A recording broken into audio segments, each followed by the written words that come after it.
Hi friends, welcome back to my channel. ఈరోజు recipe వచ్చేసి కోవా గర్జలు. అంటే మేము గర్జలు అంటాము, చాలామంది కజ్జికాయలు అంటారు అనమాట. కోవా కజ్జికాయలు ప్రిపేర్ చేసామన్నమాట. 1 kg కోవా అనమాట. ఇవాళ ఫ్రై ప్యాన్లో ఈ విధంగా వేసుకొని లో ఫ్లేమ్లో సిమ్లో పెట్టుకోవాలి. సిమ్లో పెట్టుకొని కలుపుతూ ఉండాలి. మ్యాక్సిమం ఒక 40 లేదా 60 మినిట్స్ కంపల్సరీ పడుతుందండి. కొంచెం ఓపికతో వేయించుకుంటూ ఉండాలి, మాడిపోకుండా ఫ్రై చేస్తూ ఉంటే ఈ విధంగా అవుతుంది. లాస్ట్కి దీన్ని చల్లారిన తర్వాత మనం మిక్సీ పట్టుకోవాలన్నమాట. మనం ఫ్రై ప్యాన్లో వేసిన తర్వాత మొత్తం అనేది మెల్ట్ అయిపోతుంది. మెల్ట్ అయిపోయి ఈ విధంగా లిక్విడ్గా అయిపోతుంది. దాన్ని కలుపుతూ ఉంటే ఆ విధంగా రెడీ అవుతుంది అనమాట. కొంచెం టైం పడుతుంది ప్రాసెస్ అనేది. స్లో ఫ్లేమ్లో కలుపుతూ ఉండాలి. ఈ విధంగానే కలిపి చేసుకుంటూ ఉండాలి మ్యాక్సిమం. చూడండి, నేను ఇది స్టవ్ పై పెట్టి కలుపుతూ పక్కకు వేరే పని కూడా చేసుకుంటాను. కంటిన్యూగా 1 అవర్ నిల్చొని చేయాలంటే ఒక్కోసారి చిరాకు లేస్తుంది కదా. మన కిచెన్లో వేరే పని ఉందనుకోండి, కలుపుతూ వేరే పని కూడా చేసుకోవచ్చు, తొందరగా అయిపోతుంది. చూడండి, ఈ విధంగా అయిన తర్వాత చల్లగా అయిపోయిన తర్వాత మనం షుగర్ ఇంకా కోవా 2 కలిపి ఈక్వల్ క్వాంటిటీ 1 kg కోవా అయితే 1 kg షుగర్ యాడ్ చేసుకున్నాం. మేమైతే మాకు కొంచెం స్వీట్ అనేది ఎక్కువ ఇష్టము, అందుకోసమే మేము ఈక్వల్గా వేసుకున్నాము. మీకు కావాల్సినంత మీరు వేసుకోవచ్చు. 2 విధంగా వేసి మిక్సీ బట్టి చూడండి ఈ విధంగా చేసుకోవాలన్నమాట.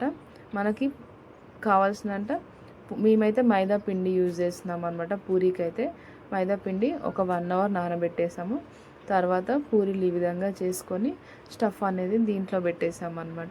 మా అత్తయ్య అయితే పూరీలు ఈ విధంగా సన్నగా చేస్తుందండి, లావుగా చేయదు. మందంగా చేస్తే ఏంటంటే మనకు టేస్ట్ బాగుండదు. ఈ విధంగా చేస్తేనే టేస్ట్ బాగుంటుంది. అలాగే ఒక గిన్నెలో వాటర్ తీసుకొని ఒక చిన్న క్లాత్ తీసుకొని వాటర్లో డిప్ చేసి ఇలా మనకి పూరికి రౌండ్గా మనం వాటర్ అనేది ఈ విధంగా పెట్టుకోవాలి. ఎక్కువ పెట్టొద్దండి, లైట్గానే ఈ విధంగా అక్కడక్కడ వాటర్ పెట్టుకొని పూరిని మనం ఫోల్డ్ చేసుకోవాలి. స్టఫ్ అనేది మన ఇష్టం అండి, ఎక్కువ పెట్టుకోవచ్చు, తక్కువ పెట్టుకోవచ్చు. ఇది మన ఇంట్లో మనం తినేది కాబట్టి మన ఇష్టం అనమాట. మేమైతే ఎక్కువనే పెట్టుకున్నాం స్టఫ్ అనేది. ఈ విధంగా ఫోల్డ్ చేసి దాన్ని ఫింగర్తో టచ్ చేసి ఈ విధంగా అటాచ్ చేయాలి. దాన్ని ఈక్వల్గా లైన్గా మనమి కటింగ్తో కట్ చేసుకోవాలన్నమాట. చూడండి, నేను ఈ విధంగా కట్ చేసి పెట్టుకున్నాను అనమాట. డిజైన్ వస్తుంది అలా కట్ చేసి అన్నీ కూడా ఈ విధంగా మేము స్టఫ్ చేసి పక్కన పెట్టుకున్నాం. మనం ఇవి చేసి పక్కన పెట్టుకుంటే డ్రై అయిపోతే మళ్ళీ డీప్ ఫ్రై చేసేటప్పుడు హోల్ పడిపోతుంది. అందుకోసం మేము ఏం చేసామంటే ఒక క్లాత్ వేసి దాంట్లో ఇవన్నీ చేసి దానిపైన మళ్ళీ ఇంకో క్లాత్ వేసి పెట్టుకున్నాం అనమాట. మొత్తం ఈ విధంగా స్టఫ్ చేసి చూడండి ఇలా క్లాత్ వేసి అన్నీ కూడా ఈ విధంగా చేసి పెట్టేసుకున్నాం అనమాట. మా అత్తయ్య అన్నీ చేసి పెట్టేశారు, నేను వచ్చి డీప్ ఫ్రై చేశాను అనమాట. చూడండి, క్లాత్ పైన వేయకపోతే ఏమైందంటే డ్రై అయిపోతాయి. డ్రై అయిపోతే ఏమవుతుంది, హోల్ పడుతుంది. డీప్ ఫ్రై చేసేటప్పుడు మనకు స్టఫ్ మొత్తం ఆయిల్లో పడిపోతుంది అనమాట. ఇది చూడండి, ఇలాంటి జాలి గరిట అయితే మనకు కంఫర్ట్గా ఉంటుంది. ఇదైతే మనకి వేసేటప్పుడు హోల్ పడుతుంది అనమాట. ఇలాంటిది యూజ్ చేయండి మీరు కజ్జికాయలకి, చాలా ఈజీగా ఉంటుంది తీయడం. కానీ తర్వాత ఆయిల్ పెట్టుకున్నాను. ఆయిల్ వేడయ్యేలోపు మనం కింద ఒక న్యూస్ పేపర్ వేసి పెట్టుకోవాలండి. ఎందుకంటే మనం న్యూస్ పేపర్కి డ్రై అయిపోతుంది కాబట్టి నేను కింద న్యూస్ పేపర్ వేసి పెట్టుకున్నాను. చూడండి, ఇంకా మా బుడ్డోడు వచ్చేసి వచ్చి వెళ్ళిపోతూ ఉన్నాడు అనమాట. చూడండి ఏం చేస్తున్నాడు, వచ్చేసి వెళ్ళిపోతున్నాడు. ఇంకా మా పాప వచ్చేసి మమ్మీ నేను హాయ్ చెప్తా మమ్మీ అని చెప్పి నిల్చుందాము. హాయ్ ఫ్రెండ్స్ అట, మేమైతే ఇది చేస్తున్నాము, ఏం చేస్తున్నామంటే తెలియదు, మా మమ్మీ చేస్తుందని చెప్తుంది. ఇంకా న్యూస్ పేపర్ అయితే ఈ విధంగా లైన్గా వేసుకున్నాను. ఆయిల్ అయితే వేడైపోయింది. ఇప్పుడు 1 మనము డీప్ ఫ్రై చేసుకుందాం అన్నమాట. ఈ విధంగా స్లోగా వేసుకోవాలండి, హోల్ పడితే కూడా మళ్ళీ ఆయిల్ అంతా పాడైపోతుంది అనమాట. ఈ విధంగా స్లోగా వేసుకొని కొంచెం వైట్గా ఉన్నప్పుడే తీసేయాలండి, ఎక్కువ బ్రౌనిష్గా అవసరం లేదు.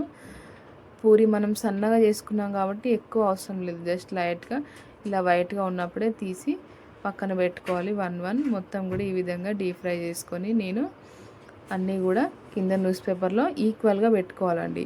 తీసిన వెంటనే కింద న్యూస్ పేపర్లో లైన్గా పెట్టుకోవాలి. లేదనుకోండి మనకు లోపల స్టఫ్ అనేది వేడైపోతుంది కదా, అది 1 సైడ్ వెళ్ళిపోతుంది, 1 సైడ్ పూరి ఖాళీగా ఉంటుంది. కాబట్టి డీప్ ఫ్రై చేయగానే తీసి కింద న్యూస్ పేపర్లో ఈక్వల్గా పెట్టుకుంటే ఏంటంటే లోపల స్టఫ్ కూడా మనకి ఈక్వల్గా ఉంటుంది. తినేటప్పుడు కూడా మనకి బాగుంటుంది అనమాట, ఈక్వల్గా వస్తుంది. ఇదిగోండి అయిపోయింది మొత్తం చేయడం కూడా. మా అత్తయ్య అన్నీ చేసేసింది, ఫినిష్ అయిపోయింది. ఇంకా నేను కూడా డీప్ ఫ్రై చేస్తున్నాను అనమాట.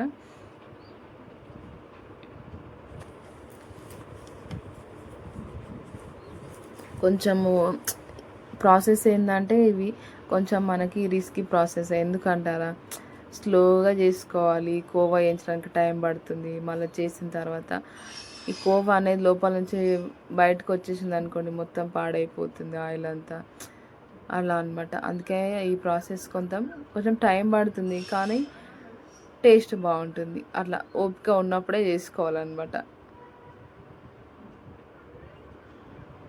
ఈ విధంగా ఇగో చూడండి, తీసి పక్కన పెట్టుకొని అలానే లైన్గా పెట్టుకోవాలి. చూసారా న్యూస్ పేపర్లు ఎట్లా ఈక్వల్గా పెట్టానో, అలా ఈక్వల్గా పెట్టుకుంటే మనకు లోపల స్టఫ్ కూడా ఈక్వల్గా ఉంటుందండి. Thank you for watching. Please share, like and subscribe my channel అండి.